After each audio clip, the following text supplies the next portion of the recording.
Welcome into the install with Greg Cosell of NFL Films. I am Buck Reising. I'm along for the ride just like you are. Greg is here to make us all smarter on all things football. And today, Titans quarterback Ryan Tannehill. Greg, what's going on, my man? How you doing, Buck? What's going on? How things at Titans camp? Things are moving along? No, because it's 110 degrees and Mike Vrabel is a sadist. So we're basically holding football practice on the surface of the sun out here. But yeah. Oh, it's a little steamy down in Music City, huh? We are surviving. I don't know about thriving, but we are surviving to this point. I'm just glad I'm not one of the guys out there in football pads and a helmet. It would not be a pleasant experience. Are we all making now bold, definitive statements as to what happens with every single play in practice? Oh, hell yes. Absolutely. Of course. Yeah. Josh Reynolds has no place on the roster now. Julio Jones' career so far with the Titans a disaster because he hadn't practiced in like 6 days. We are officially in hot take season, which is chef's kiss for sports talk radio. Every play, there's a definitive statement to be made. God forbid Ryan Tannehill throw a training camp interception, Greg, because then the whole thing's going to come crashing down. So today we are going to focus on Ryan Tannehill. And Greg, I guess just to set the scene for the audience, for the context of this discussion, how do you kind of approach your film study at this point in the season right now? Well, one of the things I'm fortunate enough to do in the off season is kind of focus more on situations. During the season, particularly due to my NFL matchup show, I have to try to watch as many games as I can each and every week. And it's harder doing that because obviously there's only a certain amount of time. And probably during the season, Buck, I work 65, 70 hours a week, but there's still only a certain amount of time that it's tough for me, let's say, to take a player like a Ryan Tannehill when it gets to be week 7 and say, okay, I'm just going to watch all of Ryan Tannehill on third down. I can't really do that. Now I'm watching him each and every week, but when you can sit and watch one down and distance or a specific situation or all explosive pass plays, whatever the case may be, that I can do in the off season much more so than I can do during the season. So what I did with Tannehill is I looked up his numbers just out of curiosity. He was unbelievable on second down, believe it or not, and he was very good on first down and not so great on third down. So I kind of broke it up by looking at the first and second down explosive plays, which I think I did as maybe 12 plus yards for a pass play. Teams usually look at explosive pass plays as either 15 or 20, but I think I did 12 just so I could see more plays. And then what I did on third down, where he and the Titans were not very good this season, he was much better in 2019. And we'll get into that. I think there's a reason for that. But what I did on third down is I looked at all the 6+ yard plays. And I think there were, 100 of them, give or take. So that's the way I did it, just to kind of keep myself amused, Buck. It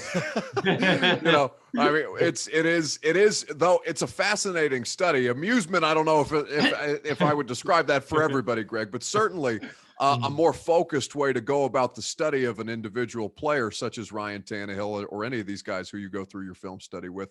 So let's start with the player himself. Ryan Tannehill, we joked earlier in earlier episodes of this podcast about top 10 quarterback lists and all of those things.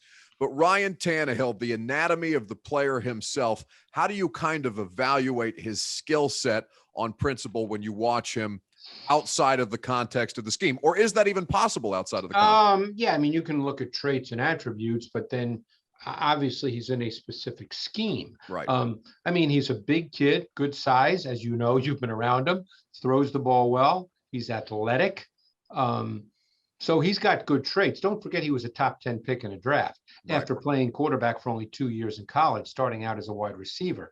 So he has the traits and attributes that you like to see in a quarterback. And obviously there's a much greater emphasis today on a quarterback's ability, particularly when it gets to be third down, to get outside the pocket and make plays outside the structure of the offense. He didn't really make many of those this year, but he certainly has that ability. So when you just look at his traits in a vacuum, as an abstract discussion, he has good traits. But then you have to put him in the context of an offense because every quarterback is a system quarterback. I know people think of system in a pejorative, negative way, Buck, but every quarterback is a system quarterback because that's how it's taught. Every coach has a system. and we know what the Titans system is. Tannehill has now been a starter, I believe, since what was it, week 7 in 2019? That's Something like right. that. The worst football game, Greg, I've ever seen played. Week 6 against the Denver Broncos, 16-0 they lost when Marcus Mariota got benched. Right. He came in, I Brutal. guess, in the second half, but he became a starter the next week. Correct, And, against and the is Chargers. and is obviously not given up the job since. And he's in a defined system that starts with the run game and features, particularly in normal down and distance situations, such as 1st and 10, 2nd and 4, those kinds of situations. It's heavy with the use of base personnel. Keep in mind, last year in 2020, they played out of 12 personnel, meaning 1 back and 2 tight ends. The highest percentage in the AFC and the second highest percentage in the NFL behind the Philadelphia Eagles. So this is an offense that by choice plays out of base personnel and starts with the run game. So he's in a very clearly defined offense that's run based. Yes, and certainly something that becomes much debate about who amplifies whom more, whether it's Derrick Henry in the run game or Ryan Tannehill and what he's opened up for them as an offense in total. But that's not the conversation we're here to have. So let's start with. Go ahead, Greg. Well, just to comment on that, it's very interesting you mentioned that, because one of the things that really stood out to me when I watched the 1st and 2nd down explosives was the impact, the play action, the run action. I'm going to use the term run action because run action is where the offensive line actually run blocks initially. Because don't forget, defensive players, particularly second level defenders, linebackers, box safeties, they are reading offensive line movement. So run action is different than play action. Run action is where the offensive line clearly shows run action and run blocking initially. And the impact that had on second level defenders was really extreme. And it was not only when Derrick Henry was in the game, it happened even when other backs were in the game, because that's the foundation of the Titans offense. And that's how defenses, when they game plan to play the Titans, that's how they're taught that week of practice. So second level defenders really attacked the run action hard, and they were more often than not late to their underneath zone coverage responsibilities. And what that does is that creates a big void between the deeper defenders, the safeties, and the underneath defenders, the linebackers in zone coverage. So those voids were really defined for Tannehill to make throws. And certainly not just make throws, but make plays with his legs. I've seen him many times scramble for 15, 20 yards off of those run action plays because of the way that whoever the runner is sucks up those second level defenders and allows for those plays to be made by Ryan Tannehill. But let's start with 1st down specifically, because in 2019, no quarterback converted on a higher percentage, got you a 1st down more often on his dropbacks on 1st down, 41% of the time, than Ryan Tannehill. Those stats from PFF. How did you see that change, if at all, from 2019 to 2020, Greg? Well, that 1st and 2nd down didn't change dramatically. 3rd down did. But 1st and 2nd down, and this just speaks to what I said about their emphasis on the run action pass game. And they do a really nice job with misdirection and counter route concepts off outside zone run action, because it has the look of boot, of what we call boot action or designed movement. And that look dictates boot rules by 2nd and 3rd level defenders. And what that does, if you show misdirection off of that with your routes, see, normally the way it works, Buck, and I think this will be clear for people to visualize. Sure. If the quarterback is going to fake, let's say, an outside zone handoff to Henry to the left, and then boot to the right, to his right, his strong hand, what almost always happens is you get sort of an intermediate route that comes from the side of the run action to the same side that the quarterback is booting. Can you picture that? Absolutely. Okay, so underneath defenders are taught boot rules that even if they react to the run action, they immediately snap their head around and they're looking for that receiver who's coming across the field to the same side as the boot, the same side that Tannehill is moving to. So what happens is that's the way they're taught. So if you have a route that then goes back the other way. In other words, if that receiver starts his route as if he's doing what I just said, and then immediately goes back the other way, in other words, away from the boot, the defense is kind of stuck because they're playing their boot rules. And the Titans did a really nice job with that. And it kind of blows up all the boot rules of second level defenders. And the Titans are really good at those kinds of things. And what that does, and the reason they're so good on first and second down, when it's obviously a normal down and distance situation, is that defines the throw for Ryan Tannehill. It's not really a difficult read. It's defined. So he knows where he's going to go with the football. And they do a really, really good job with that. So their run game, their straight play action, their boot run action, they're just really, really good at that. And it allows Tannehill to be really efficient with, a lot of people call it processing, what I call it elimination and isolation, meaning he immediately knows where not to go, and then within the structure, isolates where to go. He's really good at that. And the tape showed that on first and second down. And certainly Arthur Smith, one of his best traits as a play caller was creating those situations and strategically implementing that into the game plans. The reason that we've seen him be able to scheme up so many explosive plays for Ryan Tannehill and that offense. How much, Greg, is he helped Tannehill how much is he helped by the personnel that they have on offense, and how, when you're talking about explosive plays, whether it be first, second, or third down, I guess, before we get into more of the specifics about what broke down for him on third down, third and six plus this year. Right. With the wide receivers that they have, the tight end that they previously had in Jonnu Smith, how much of that was yards after the catch that was generating these explosive plays based on the personnel? Well, I think the number one guy there was A.J. Brown. Right. Because so many times, as I said, what you would see is you'd see the run action, and there's different kinds of run action. There's what I call bang run action, where it'd be literally a quick 3-step drop off a quick fake, or a short 5-step drop. And then how many times, and you can picture this, Buck, where they'd hit A.J. Brown on either a slant route or a glance route, which is just a little longer of a slant. And he had a lot of space. And he's one of the best run after catch receivers in the NFL. And it sure helps your statistics when you throw a 7-yard pass that becomes a 30-yard gain or a 60-yard touchdown. So A.J. Brown, of course, is outstanding run after catch. And certainly, I'm sure they envision Julio Jones being that kind of guy as well this year, when the regular season starts. But so the key is space. But ball placement is critical for run after catch, because the quarterback is just as or more responsible for run after catch as the receiver. In this case, it's a beautiful combination of the two, because the structure of the scheme presented the space, and then you have A.J. Brown, who's as good as there is run after catch.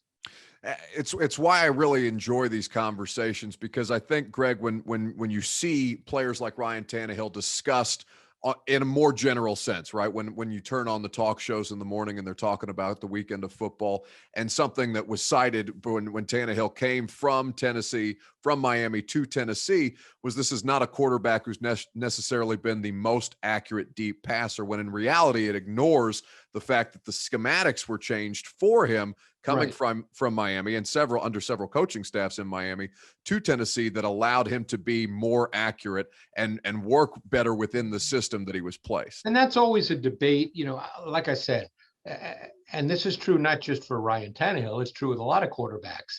You could have the same debate theoretically about Baker Mayfield. Right. They're in very defined systems that start with the run game, that feature multiple run and play action concepts. They tend to define reads for quarterbacks more so than the straight drop back game. And Tannehill has thrived and prospered in this system, as we saw Baker Mayfield do this past year under Kevin Stefanski. And so then the debate starts, which is fun to have, but in some ways doesn't mean anything, because this is the system they're in. This is how they're playing. So Ryan Tannehill, for the most part, is a very efficient player, just as Baker Mayfield was this past year. So, we can sit here and debate what Ryan Tannehill might be in another system, but he's not in another system. This is the system that he's in. I'm assuming, you would know better than I because you're there. I'm not. I'm assuming that the basic philosophy of the system is not going to change, even though they have a new coordinator, because they still have Derrick Henry, and you're still going to give him the ball 300 plus times.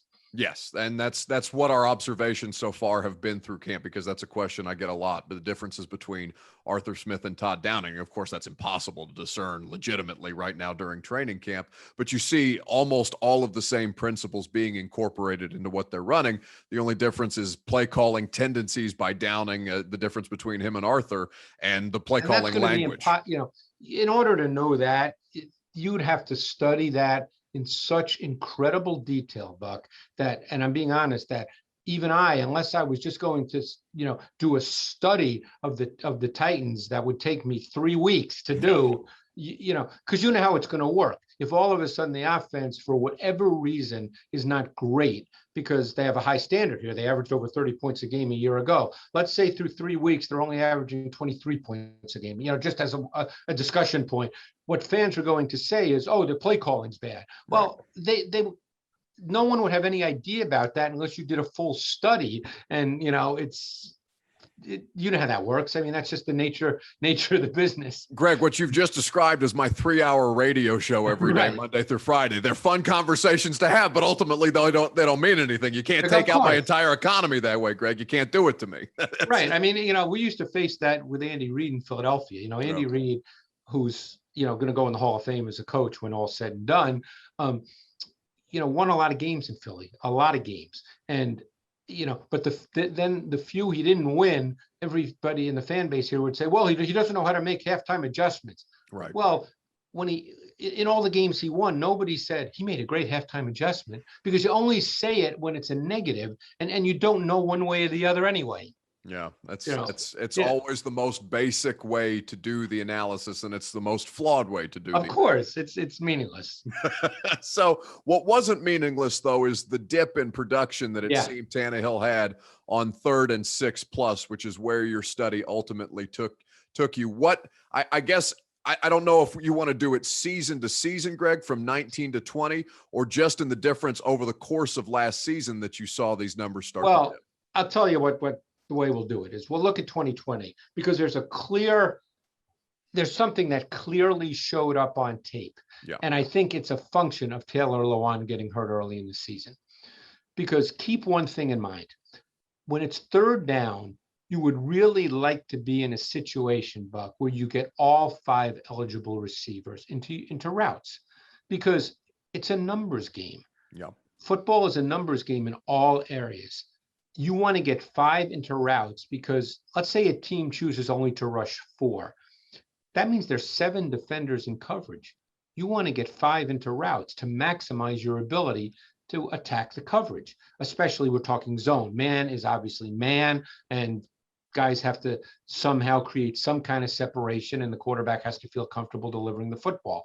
But when it's zone, every zone has voids, and you would like to be able to attack those zones with 5 receivers to create the voids, whether they're horizontal voids or vertical voids. But what happened when Taylor Lawan got hurt, and it really showed up on tape. So this is not an opinion. What I'm telling you now is not an opinion, because I don't want people to say, oh, Cosell has a take. I don't have a take. I have Greg, the way that you just spit the word take makes me so happy, because that drives me crazy. This is the film, okay? It's not a take. Okay? So what started to happen is they had to chip, okay, with a tight end, at times a wide receiver, and they had to keep a back in quite a bit, okay? Yep. So what happens is only 3 receivers would go out as primary receivers in the route concept. Now, the tight end who chipped would go out late, and the back either had to stay in to pass protect, because teams started to blitz too. That was the other thing. The team started to blitz, creating situations where the back had to stay in to pass protect. So he was eliminated as a pass receiver. So really, they were often in a situation on 3rd and 6+, and I didn't chart it, so I don't know the percentage, but it was a meaningful percentage. It showed up a lot, where only 3 receivers were going out into routes. And that makes it harder for the quarterback. Yeah. So I don't want to put this all on Tannehill. The result was that they struggled because it's just harder to execute when that's the case. No, of course. And so I guess that would be my follow-up question, Greg, because you're right. He is putting in Tannehill being the quarterback. He's being put in a circumstance that's beyond his control. They're having to make these necessary adjustments because because you can't do anything if he's on his back. Right. You know, protection comes first in the pass game when it's 3rd and long. If you can't protect your quarterback, you've got no chance. And that was the biggest jump, certainly. The protection from 2018 to 2019 is how much better they were in that regard, protecting the quarterback, keeping Tannehill upright once they had Marcus Mariota, who was no longer holding onto the ball in the way that was clear and obvious and making the protection more difficult to do. But I guess the follow-up that I would have, Greg, is did you see any moments that despite the circumstance that his, as you call it, isolation and elimination changed in those circumstances, even though understanding that he doesn't have the full array of weapons that he might otherwise have if Taylor Lawan had been healthy? You know, and it's funny you say that because I actually liked what I saw from Tannehill, because one thing that I really like about Tannehill is he is tough in the pocket. He delivered some really good throws and some were incomplete, knowing he was going to take a shot. He didn't fall away. He maintained his balance. He stepped in and he took some shots. You probably can, recall this just from the season. Yeah. And I was really impressed with his toughness in the pocket. I like Tannehill as a player based on film study. It was just a situation. Look, everybody. I remember we had this discussion last year numerous times when I was on the radio. About Jonnu Smith, who's obviously not there anymore, but he was one of the tight ends that often had to chip. And he's a highly talented tight end in terms of just his pure physical and athletic traits. And it's the reason he couldn't get, 110 targets and catch 70 balls, because as the season progressed, he became one of those guys that had to chip a lot. And because they didn't have great depth at wide receiver without Humphreys, a lot of times they would play 12 personnel, meaning they had Ferkser and Smith on the field together, even if it was 3rd and 9. And, they would end up with, Smith having to chip a lot.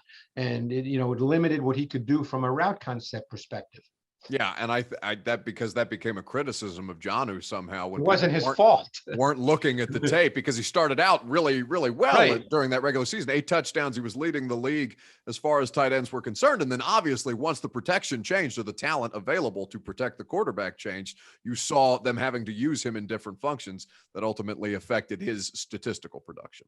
Yeah, so the statistics for Tannehill dropped, and it's easy to look at a sheet of paper, whether it's PFF, whether you go to wherever you go to see your stats and go, oh my God, he wasn't as good on 3rd down. And particularly 3rd and 6+, they were not very good. And say, oh, Tannehill didn't have as good a year. But that's not what the tape shows. And like I said, I'm basing all this on watching the tape. This is not a hot take or a bold statement. This is what the tape tells you that they had to do. Because it's one thing to have one tackle that you feel like you have to help a little bit, because I don't think anybody would argue that Dennis Kelly, and he did a great job in Tennessee, but no one would argue that he's one of the best pass protecting right tackles in the league. You can help one, but when you have to help 2, first Sambraio and then Quisenberry, it just limits some of the things you can do in your pass game. Certainly. So just out of curiosity, Greg, what do you make as somebody who takes the tape the way that you do and formulates some, not opinions, but fact out of the tape to bring to the audience and try to make people smarter about football? How does somebody like you look at PFF? To be honest, I don't really look at it, not because I don't think they're any good. It just doesn't fit into my life. Sure. Well, I asked because I think it's important context for people to look at those numbers and kind of understand how tape people look at it. Here's the deal. Where PFF is phenomenal is the stuff they do for teams. And teams pay a boatload of money for that. I work for a company, NFL Films. We don't pay for that. And it's way beyond my investment portfolio to pay for that on my own. Sure. So, to look, let's say, at their ratings of players, that doesn't mean anything to me. And not because they're wrong. It just, I don't have time. I have to sit and get through as much tape as I possibly can each and every week. And the better use of my time is to watch more tape than to stare at, what their grade for Jayon Brown was that week. That doesn't mean anything to me. I have to see the tape. I might watch the tape and agree 1,000% with their grade. I may watch the tape and think, differently. Well, whatever the case may be, it doesn't matter. So where they're phenomenal, like I said, is the stuff they do for teams, because I have a system of tape study where we have our own system here, and it gives me a lot, but it also has some limitations. So what they do for teams goes beyond what I can do. Sure. So noted hot taker, Greg Cosell of NFL Films. This has been a lot of fun to get an anatomy of Ryan Tannehill's 2020 season and kind of understand how things went and why they went the way that they did for the Titans quarterback. Now we're going to do preseason to a degree next week, Greg, but only now let me to ask a you degree. This. Yeah, being there, who is the first team right tackle right now? That is Ty Sambrailo right now. Okay. So where is Radens playing tackle, or are they moving him around? He is a backup right guard to Nate Davis, according to the unofficial depth chart that they handed us all at practice the other day. Because it's funny you say that, because when I watched his college tape, just for fun and games here, I actually thought, believe it or not, and it's interesting they moved him inside, I actually thought he could be a great center.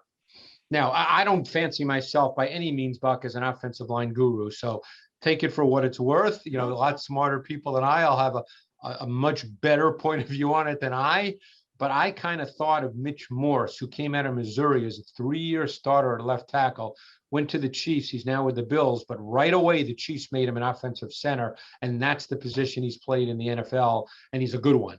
I kind of thought of Dylan Radens that way, so I find it interesting they moved him inside, because obviously he must be getting snaps in practice at guard, right? Oh yeah, no, he's worked both at tackle and Okay. more than anything inside right now.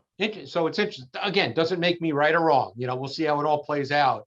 But Sambrailo right now is the starting right tackle, huh? Yeah, I can see the hot take bubbling beneath the surface, Greg. You want There to you come out go. and say Dylan Radens is center? It's a take. It's a take, no matter how hard you try to fight. That one is more of an opinion than anything, because, and again, like I said, I'm not a guru with the offensive line, but just that's what I thought watching his tape in North Dakota State. Well, I always enjoy our visits with Greg Cosell of NFL Films. It warmed my heart, Greg, in a way that you can't possibly imagine, to see the way that you spat the word take out of your mouth earlier, because I cannot stand take just as a term. Oh, I get that a lot, believe me, on Twitter, industry. That I have a take.